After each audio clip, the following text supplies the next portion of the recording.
हत्ती आणि मुंगी. एका जंगलात एक मोठा हत्ती राहत होता. तो रोज सगळ्या प्राण्यांना त्रास द्यायचा. कधी पक्ष्यांची घरटी फोडायचा तर कधी सशाला पाण्यात ढकलायचा. एक दिवस त्याने नदीकिनारी पाणी पित असलेल्या मुंगीवर पाणी उडवलं. मुंगी खूप रागावली, पण शांतपणे म्हणाली, "थांब, तुझा अहंकार मी मोडून दाखवते."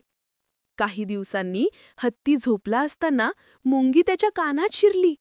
हत्ती जोरजोरात ओरडू लागला, "अरे रे, मला वाचवा! कोण माझ्या कानात गेलाय?" मुंगी म्हणाली, "आता समजलं का, लहान सुद्धा शक्तिशाली असतो." हत्ती माफी मागून म्हणाला, "माफ कर गो मुंगी, मी पुन्हा कधीही कुणाला त्रास देणार नाही." शिक्षा: कधीही कुणालाही कमी समजू नये. लहान असलो तरी आपली ताकद मोठी असू शकते.